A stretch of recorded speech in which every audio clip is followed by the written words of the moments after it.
Coming up on today's episode of Airborne Unlimited, FAA restricts drones over Statue of Liberty, other landmarks. White House cuts aerial refueling capability from new Air Force One. And Elon Musk lays out new rocket program.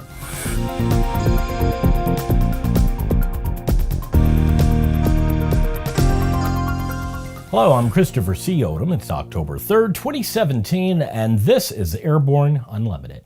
At the request of U.S. national security and law enforcement agencies, the FAA is using its existing authority under 14 CFR Section 99.7 Special Security Instructions to address concerns about unauthorized drone operations over 10 Department of the Interior sites, including the Statue of Liberty and Mount Rushmore. This is the first time the agency has placed airspace restrictions for unmanned aircraft or drones over DOI landmarks. The FAA has placed similar airspace restrictions over military bases that currently remain in place. The restrictions will be effective October 5, 2017. There are only a few exceptions that permit drone flights within these restrictions, and they must be coordinated with the individual facility and/or the FAA. The FAA and DOI have agreed to restrict drone flights up to 400 feet within the lateral boundaries of these sites. The FAA is considering additional requests from other federal agencies for restrictions using the FAA's Section 99.7 authority as they are received. In a hearing before the Senate Armed Services Committee on his renomination as chair of the Joint Chiefs of Staff, Marine Corps General Joseph F. Dunford told the committee that it was the White House, not the Air Force, that decided to cut aerial refueling capability from the new Air Force One Boeing 747s as a cost-saving measure.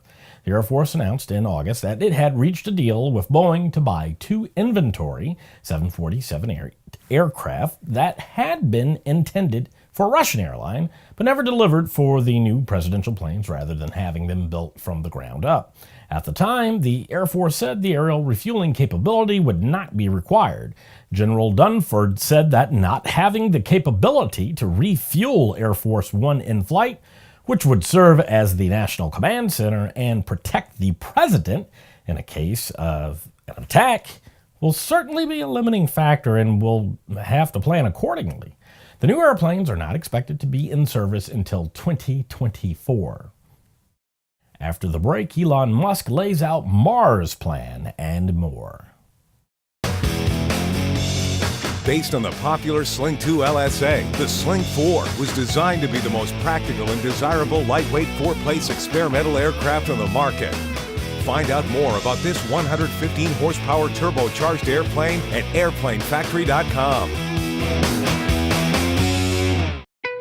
There's a difference between charting a steady course and pushing for the ceiling.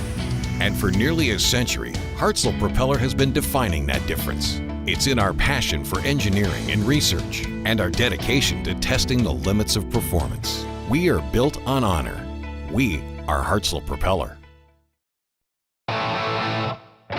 Progressive Aerodyne's Sea-Ray Adventure offers Rotax 912 power, a basic instrument panel, and radios. Fly it away for under $120,000.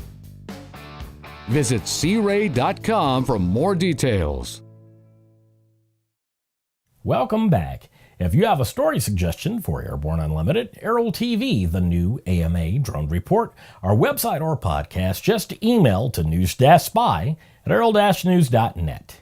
At an international space industry conference, Elon Musk laid out a potential new transportation program last week using new generation SpaceX vehicles to send people from Earth to Earth. The plan involves a large new generation rocket known as the BFR. Use your imagination, folks. Designed to loft passengers from larger cities to other larger cities, a long distance away, but in a very short period of time. Something of a replacement for high-class international travel, Musk's vehicles will depart carefully chosen maritime locations from a sea-launched floating platform, blast off for space, and recover at other popular cities on the other side of the planet. Musk indicates that he can transport passengers anywhere on Earth in less than an hour, or much less in the case of some lesser distances.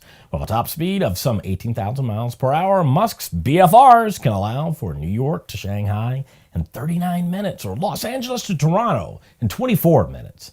Some of the hardware may be common to that being developed for SpaceX Mars ambitions, and basic fares have been mentioned in the $3,000 to $10,000 range. Musk reports that he could be building some of the hardware for this program in the next year. Every Tuesday, we look ahead at some of the more interesting events in the aviation universe. Here's this week's Aero Calendar.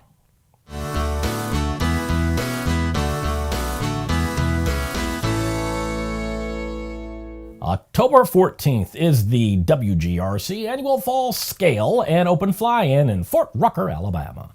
It's a combined RC scale and open fly-in. There is a $15 landing fee, includes lunch, no electricity, swap meet, and a raffle with over $700 in RC items for registered pilots only.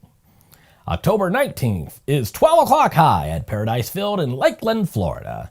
It's a fun event for RC warbirds and classics. There's an 80-inch wingspan for monoplanes and a 60-inch for biplanes. Paradise Field is the home of Top Gun. The Saturday Awards dinner will feature a free open bar and the best auction on the planet. October 28th is the Lake Paris Halloween Float Fly at the Lake Paris State Recreation Area in Paris, California. There's a $15 landing fee and $10 state park entry fee. Flying will be from 8 a.m. to 2 p.m. from a large sandy beach with parking. A park snack bar and camping area will also be available. After these messages, AMA and UAA launch UAS for STEM.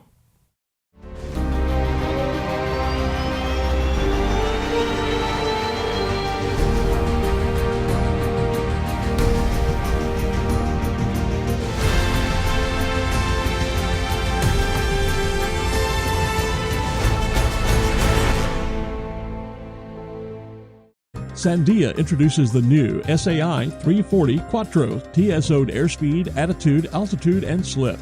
With integral backup battery, safety never looked so good. See it now at www.sandia.aero. With so much news coming out of the aviation industry, we're summarizing a few of those other great stories in a brief segment we call Around the Patch.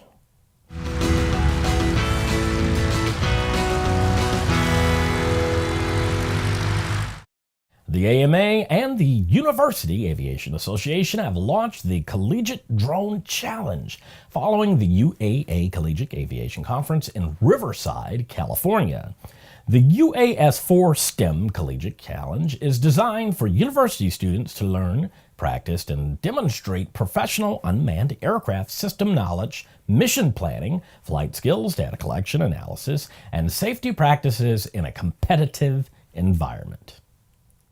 Mesa Airlines flight attendants, represented by the Association of Flight Attendants, CWA, have voted by 97% to ratify a new contract with economic and work rule improvements for more than 1,100 flight attendants. ViaSat has completed the critical design review milestones for the ViaSat-3 class spacecraft. The payload CDR was successfully completed last week, and when combined with the successful bus CDR conducted with Boeing in mid-August, ViaSat and Boeing are now moving forward with building, integrating, and testing the first two satellites. Amimon, the creators of wireless HD video technology with zero latency, is launching its new HX camera for the Connex ProSight system. The new native 720p 60 frames per second camera will now include a 120-degree wide-angle view with customizable picture balance settings, enabling a fully immersive drone racing experience. The HX camera is compatible with existing Connex ProSight systems with a simple software upgrade. Passer Aerospace and Air France have announced that they have formalized a partnership to develop in Europe several core modules of Passer integrated travel management. The initial deployment of Passer Solutions in Air France will be at its Operations Control Center and focus on optimizing operations at Paris Charles de Gaulle, Paris Orly, Amsterdam Schiphol, London Heathrow, and Istanbul Ataturk airports. Well, that's it for today's trip around the patch. Now, let's get back to the rest of the news. EAA AirVenture Oshkosh is being lauded as an economic powerhouse for Wisconsin. A new University of Wisconsin-Oshkosh study concludes the annual event contributes $170 million of economic benefit to the region each year. The UW-Oshkosh Business Success Center conducted the study during EAA AirVenture Oshkosh 2017. Dr. David Fuller from the UW-Oshkosh Department of Economics led the study team. The thorough, independent review of EAA AirVenture's regional economic impact fortified what many understood for a long time, that hundreds of businesses and thousands of individuals benefit from the presence of this world-renowned event in Oshkosh, said Jack J. Pelton, EAA CEO and chairman of the board. The UW-Oshkosh study showed direct spending by AirVenture visitors and exhibitors totaled $121 million in the five-county Fox Valley region. That spending created additional spending of nearly $50 million for area businesses. In addition, EAA AirVenture supported more than 2,000 jobs in the region. The benefit to Wisconsin is magnified as approximately 70% of all AirVenture attendees come from outside the state, bringing new money to Wisconsin, with a total attendance of 590,000 from 80 countries this year. EAA AirVenture Oshkosh remains one of Wisconsin's largest annual attractions. Well, that's our program for today. Remember that Airborne Unlimited stream daily, Monday through Friday, with additional breaking news bulletins for important stories that fall outside our normal deadlines. If you're watching us on YouTube, please subscribe and do check us out on Facebook and Twitter. Get comprehensive, real-time, 24/7 coverage of the latest aviation and aerospace stories anytime at aero-news.net. Keep flying. We'll see you tomorrow.